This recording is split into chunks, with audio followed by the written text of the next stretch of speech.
le Seigneur me fait sentir et est en train de me montrer des choses.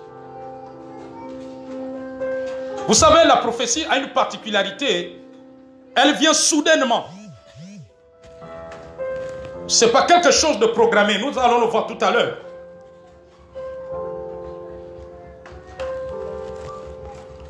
Mais pendant que je me tiens en ce lieu,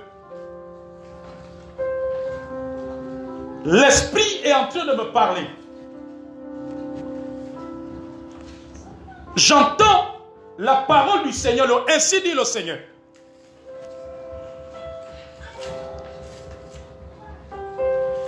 Vous allez voir que lorsque nous avons étudié le ministère des prophètes, Dieu peut faire sentir aux prophètes certaines choses. Les prophètes, c'est des gens qui sentent des événements.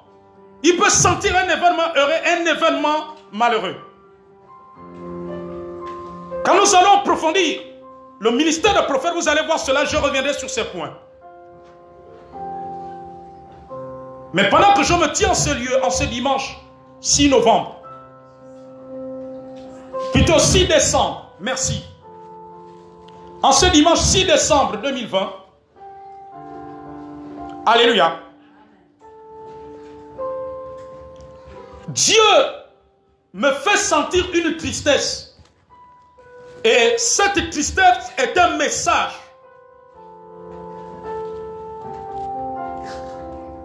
L'Esprit me dit que c'est une tristesse que le Seigneur Jésus-Christ éprouve pour le Gabon.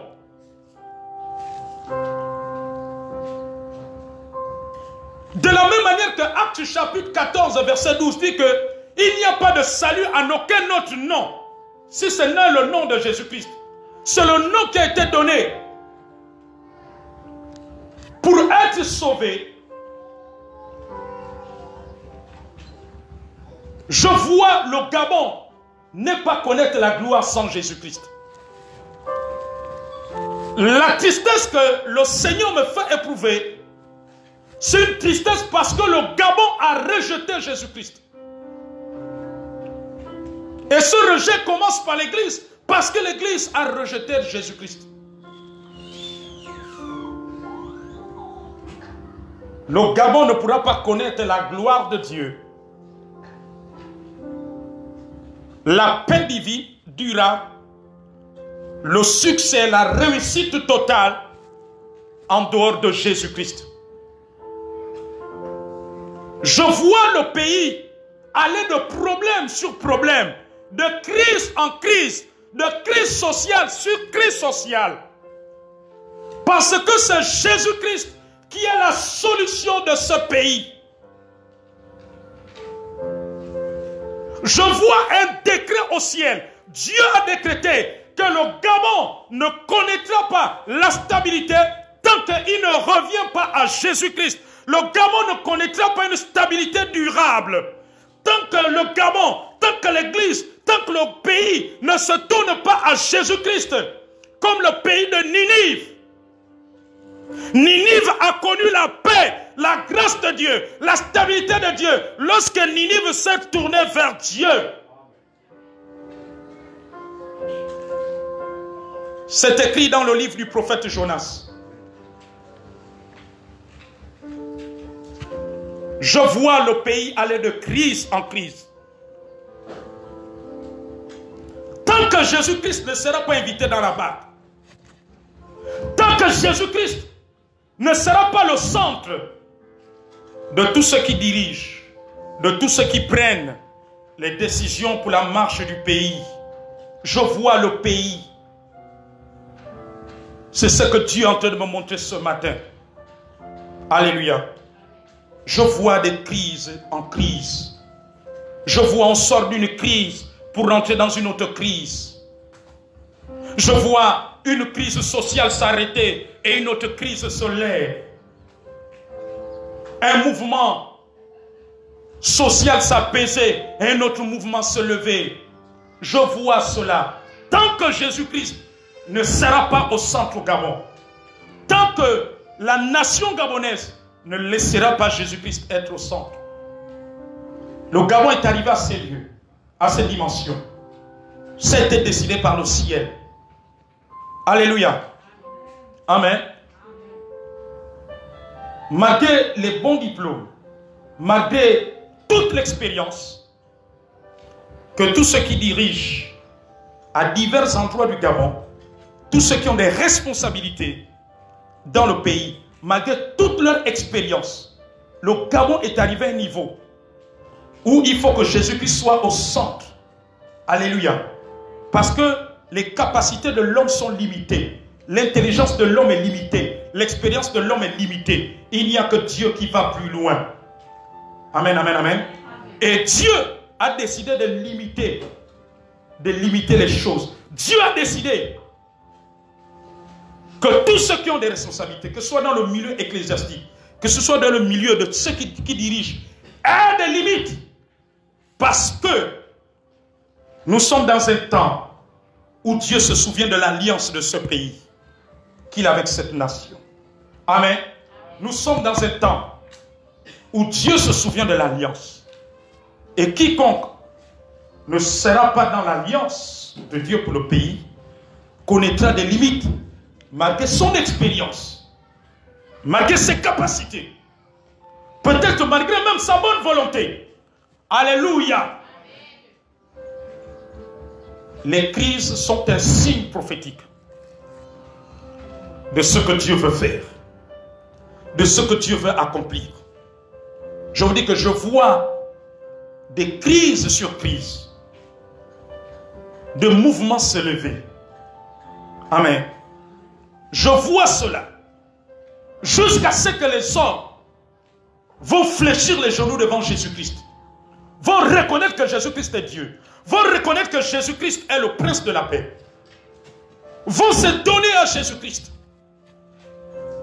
vont fléchir les genoux devant Jésus-Christ, comme Pharaon qui avait cédé à la volonté de Dieu au temps de Moïse. Sans cela, je vois crise sur crise, mouvement sur mouvement. C'est ce que Dieu est en train de me montrer. Je n'ai pas prévu annoncer ces choses, mais je suis en train de voir, parce que le prophète est un porte-parole de Dieu. Il annonce ce qu'il voit. Alléluia. Amen. Amen. Ce n'est pas l'argent qui va stabiliser le Gabon. Alléluia. Ce n'est pas l'expérience politique. Ce n'est pas l'expérience intellectuelle. Je ne dis pas que ces expériences ne sont pas bonnes. Amen. Ou qu'elles ne sont pas nécessaires.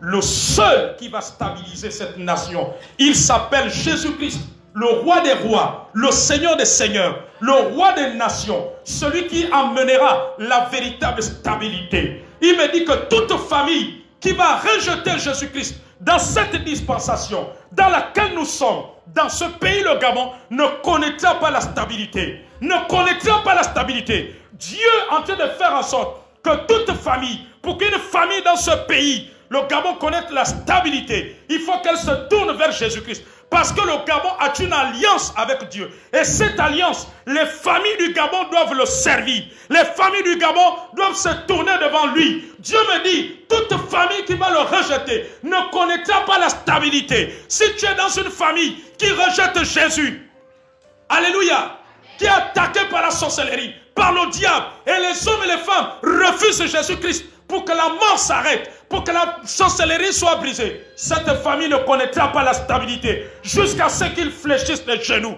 jusqu'à ce qu'ils fléchissent. Dieu me dit qu'il y a des gens dans la famille, dans les familles au Gabon, dans les sphères politiques, dans les sphères administratives, même institutionnelles, et même dans l'église, elles connaîtront la stabilité quand ils vont se tourner réellement vers Jésus-Christ. Vers Jésus-Christ. Je vois, il y a des gens pour lesquels vous avez prié. Ils ne se sont pas convertis. Ils ne se sont pas repentis. Dieu me dit qu'il va les briser. Dieu dit qu'il fait passer le Gabon par un brisement. La nation tout entière par son brisement. Que ce soit les dirigeants, que ce soit les gouvernants, que ce soit les hommes politiques, que ce soit ceux qui gèrent les institutions, que ce soit ceux qui ont des postes, des responsabilités dans une administration, qu'elle soit privée, parapublique ou publique. Dieu les fait passer par un brisement. Dieu fait passer le Gabon par un brisement. C'est ce que Dieu dit ce matin. Par un brisement. Ça veut dire qu'il y a des gens, les choses vont changer quand ils vont fléchir les genoux. Aussi longtemps qu'ils vont s'entêter dans la mauvaise voie, rien ne marchera. Parce que Dieu va les amener à fléchir les genoux. Et quand ils vont fléchir les genoux, c'est alors que ta prière aura de l'effet. C'est alors que ta prière agira. C'est alors que Dieu va les visiter. Dieu me dit ceci. Il y a des gens pour lesquels l'église a prié au Gabon. Il y a des gens pour lesquels vous avez prié dans votre famille. Amen. Il y a des gens pour lesquels vous avez prié pour qu'ils changent. Ils n'ont pas changé. Ils n'ont pas écouté la voix de Dieu. Alors Dieu va les faire passer par un brisement. Dieu dit ce matin, tous les hommes de Dieu, tous les chrétiens qui ont refusé d'écouter sa voix prophétique, il va les faire passer par les brisements. Malgré que vous avez prié pour eux, pour que Dieu leur fasse grâce. Amen. Mais Dieu va les briser. Il va les faire passer par les brisements. Comme Nebuchadnezzar, Dieu l'avait brisé. Il se retrouvait avec l'arbre de champ. Amen. Il s'est retrouvé au milieu des champs. Alléluia. Dieu l'avait brisé. Parce que Nebuchadnezzar, en hébreu Nabucodonosor, ce roi s'était enorgueilli. Alléluia. Et Dieu dit qu'il va briser l'orgueil qui est assise sur la nation. L'orgueil dans la vie des hommes de Dieu. L'orgueil dans la vie de l'église. L'orgueil dans la vie des enfants de Dieu. L'orgueil dans la vie des hommes politiques. L'orgueil dans la vie des dirigeants. Dieu va briser. L'orgueil dans la vie des chefs de famille, des responsables de famille. Dieu va briser l'orgueil. Alléluia. Il fait passer le Gabon par un brisement. Dieu dit qu'il va briser. Beaucoup de personnes vont passer par un brisement. Et quand Dieu brise, il fait passer la personne par une situation difficile pour lui montrer qu'il est Dieu.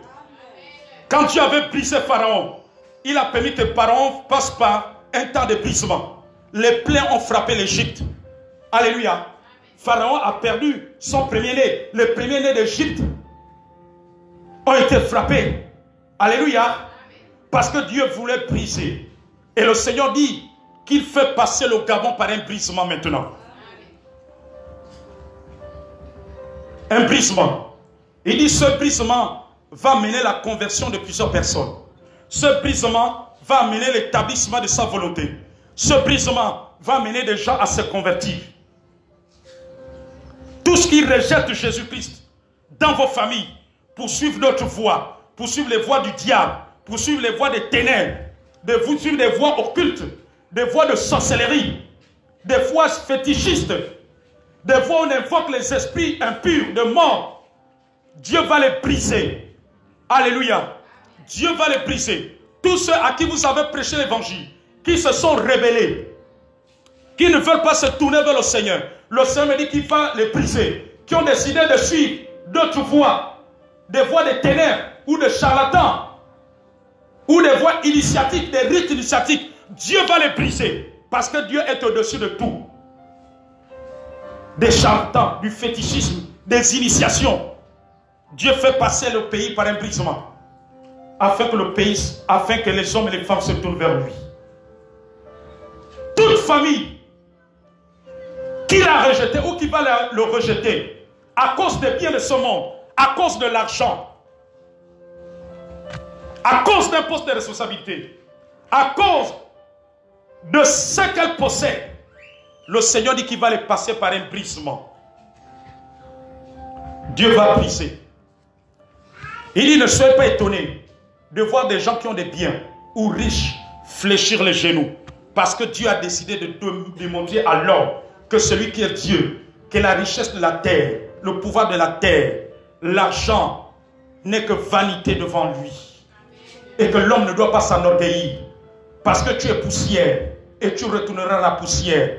Quand l'homme vient, il vient nu. Quand il repart, il n'emporte aucun bien, aucune richesse, aucun poste, aucun diplôme, aucune maison. Dieu fait passer le pays par un brisement. C'est ce que j'entends le Seigneur dire. Il va faire passer les familles par un brisement. Tous ceux qui vont se rebeller contre Dieu, tous ceux qui ont refusé le Seigneur de lui ouvrir les portes, je vois un brisement. Tous ceux qui sont détournés de lui, je vois un brisement leur arriver. Comme lorsqu'il avait brisé le fils prodigue. Le fils prodigue s'était éloigné de la maison du Père. Dieu a permis qu'il soit brisé. Parce que tout ce qu'il avait amené était fini. Il n'avait plus rien. Sa vie était devenue misérable. Alors, les brisements vont varier d'une famille à une autre, d'une personne à une autre, d'une autorité à une autre, d'un responsable à une autre, d'un chef de famille à une autre. Il y a un brisement. Je vous l'annonce de la part du Seigneur. Je vous l'annonce de la part du Seigneur. Peut-être que tu as un homme dans ta vie qui ne veut pas du Seigneur, qui néglige Dieu, qui se révolte. Peut-être que tu as une femme dans ta vie qui n'est pas convertie, qui ne veut pas les choses de Dieu. Le Seigneur me dit que ces personnes, il va les faire passer par un brisement. Ils ne réussiront pas, ils ne connaîtront pas la stabilité de Dieu en dehors de Jésus-Christ. Parce que la véritable paix et la véritable stabilité vient du Seigneur. Dieu va briser ces personnes. Je vois Dieu les faire passer par un brisement. Alléluia. Peut-être que c'est un homme avec lequel tu vis. Il a un projet. Qui sait?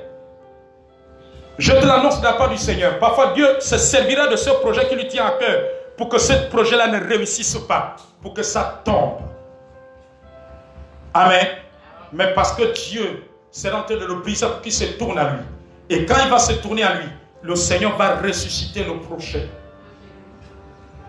Tout ce qui tient à cœur à tous ceux qui refusent Jésus-Christ dans ce pays, dans nos familles,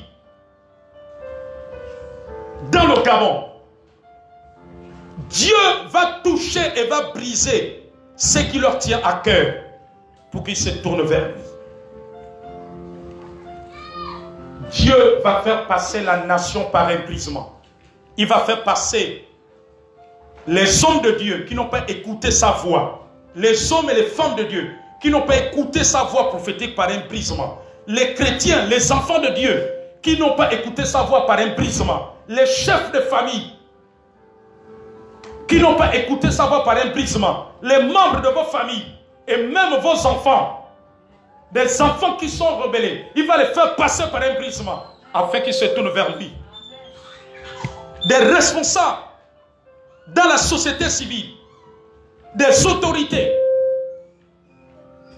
qui ont rejeté sa voix prophétique. Je vois Dieu va les faire passer par un brisement.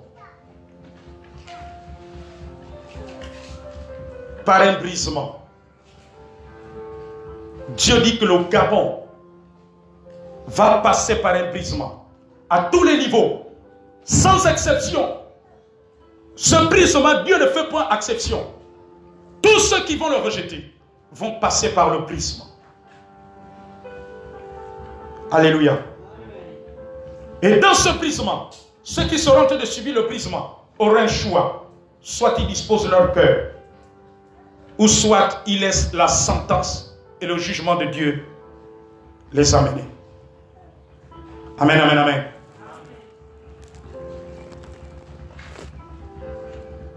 Merci Seigneur.